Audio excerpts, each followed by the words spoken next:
Hi friends, இன்னைக்கு நாம யூஸ்ஃபுல்லான டிப்ஸ் நிறைய பார்க்கலாம். நம்ம கிச்சன் வேலைகளை ரொம்ப எளிமையா முடிக்கிறதுக்கு நிறைய டிப்ஸ் பார்க்கலாம். அது மட்டும் இல்லாம நம்முடைய அன்றாட வாழ்க்கையில யூஸ்ஃபுல்லா இருக்கக்கூடிய நிறைய யூஸ்ஃபுல்லான கிச்சன் டிப்ஸும் பார்க்கலாம். வாங்க நம்ம வீடியோக்குள்ள போலாம். இப்போ நாம சோப் ஒன்று எடுத்துக்கலாம். நம்ம துணி துவைக்கிறதுக்காக யூஸ் பண்ணுற சோப் தான். நான் இன்னைக்கு சர்ஃப் எக்ஸல் சோப் எடுத்துருக்கிறேன். நீங்கள் உங்களுக்கு பிடிச்ச சோப்பு எடுத்துக்கோங்க. இதை இந்த மாதிரி ஓப்பன் பண்ணி நம்ம கையில் எடுத்துக்கலாம். இதில் நாம காய் சீவுறதுக்காக யூஸ் பண்ணுறோம் இல்லைங்களா பிளேட், இந்த பிளேடை எடுத்துக்கலாம். இதில் நாம் சோப்பு நல்லா கிரேட் பண்ணோம் அப்படின்னா நல்லாவே நமக்கு தூளாக வந்துடும். பாருங்கள், ரொம்ப பொடியாக நமக்கு கிடைச்சிடும். பேக்கெட்லேருந்து நம்ம பிரித்து எடுத்த உடனேயே நாம் இந்த மாதிரி கிரேட் பண்ணி எடுக்கிறது நல்லது. சப்போஸ் உங்ககிட்ட பழைய சோப் இருக்குது, நீங்கள் யூஸ் பண்ணிட்டு முடிச்ச சின்ன துண்டு சோப்பு இருந்ததுன்னா நீங்கள் இதே மாதிரி கிரேட் பண்ணி யூஸ் பண்ணிக்கலாம். அதே மாதிரி சின்ன துண்டுகளை நீங்கள் யூஸ் பண்ணீங்க அப்படின்னா நல்ல வெயிலில் காய வச்சு நல்லா ட்ரையாக இருக்கும்போது இந்த மாதிரி கிரேட் பண்ணி எடுத்துக்கோங்க. அப்போ தான் நமக்கு பிசுபிசுப்பு தன்மை இல்லாமல் ஒட்டாமல் இருக்கும். இப்போ நான் கூடவே எடுத்துக்கிறது என்னென்னா, நம்ம உடம்புக்கு போடுற சோப், அதாவது எந்த சோப் வேணாலும் எடுத்துக்கலாம்.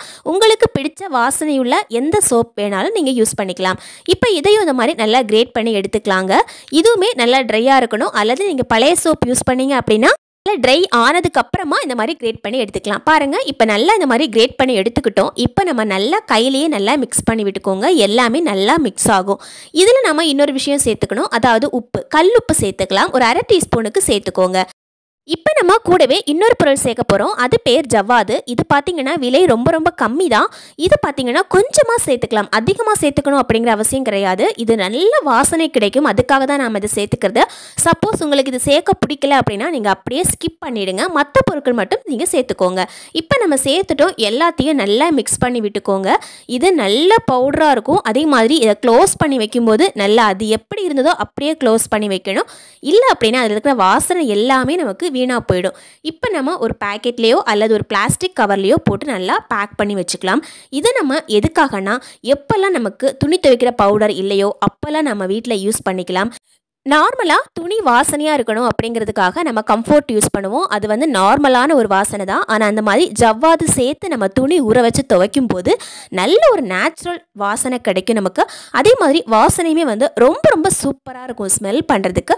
இப்போ நம்ம இந்த மாதிரி பேக் பண்ணி வச்சுக்கலாம். இது வந்து ஃப்ரெஷ்ஷாக புது சோப்பு யூஸ் பண்ணி தான் நீங்கள் ப்ரிப்பேர் பண்ணி யூஸ் பண்ணணும் அப்படிங்கிற அவசியம் கிடையாது. பழைய சோப்பு, கொஞ்சம் குட்டியாக கிடக்கிற சோப்பு, உடஞ்சி போன சோப்பு, இது எல்லாம் வச்சு கூட நம்ம இந்த மாதிரி ப்ரிப்பேர் பண்ணி யூஸ் பண்ணிக்கலாம். சம்டைம்ஸ் நம்ம வந்து கடைக்கு போகிறதுக்கு டைம் இல்லை நம்மக்கிட்ட பவுடரே இல்லை, நமக்கு பவுடர் வாங்கி தரதுக்கு வீட்டில் ஆள் இல்லை அப்படிங்கிற டைமில் நாம் இந்த மாதிரி ப்ரிப்பேர் பண்ணி வச்சுருந்தோம் அப்படின்னா எமர்ஜென்சிக்கு கண்டிப்பாக நமக்கு யூஸ் ஆகும். இப்போ நம்ம நார்மலாக துணி துவைக்கிறதுக்கு எப்படி நம்ம பவுடர் போட்டு ஊற வைப்போமோ அதே மாதிரி கொஞ்சம் தண்ணியில் போட்டோம் அப்படின்னா அழகாக நமக்கு கையிலேயே மிக்ஸ் ஆகும். பாருங்கள், இந்த மாதிரி நம்ம ஊற வச்சு துணி அழகாக துவைச்சி எடுத்துடலாம். இன்னும் சொல்ல போனால் நார்மலாக நம்ம வாஷ் பண்ணுறதை விட இந்த சோப்பு பவுடரை யூஸ் பண்ணும்போது ரொம்ப அழகாக நமக்கு க்ளீனாகி கிடைக்கும். இப்போது நம்மக்கிட்ட இருக்கிற ஒரு சாக்ஸ் ஒன்று எடுத்துக்கலாம். இது பார்த்திங்கன்னா சுத்தமான சாக்ஸாக இருக்கணும். பட் பழைய சாக்ஸாக இருந்தாலும் கூட பரவாயில்லை. இப்போ இந்த சாக்ஸில் ஒரு டீஸ்பூனுக்கு போட்டுக்கோங்க. போட்டுட்டு நல்லா இந்த மாதிரி கட்டி விட்டுக்கோங்க.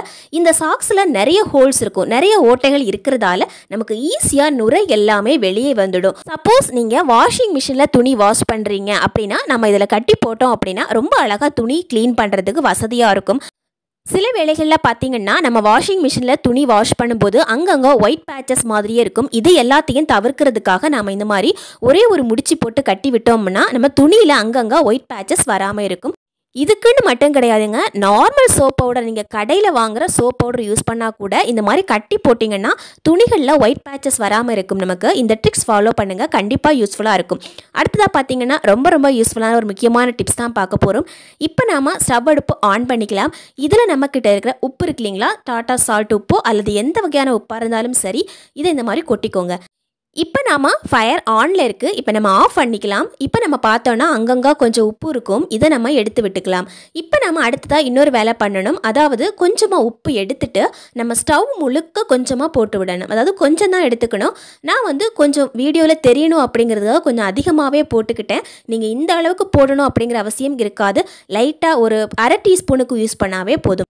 இப்போ நம்ம ஸ்டவ்வில் இருக்கிற ஸ்டாண்டை ஃபுல்லாக ரிமூவ் பண்ணி எடுத்துக்கலாம். இப்போ நம்ம அதை வந்து க்ளோஸ் பண்ணி வைக்கணும்.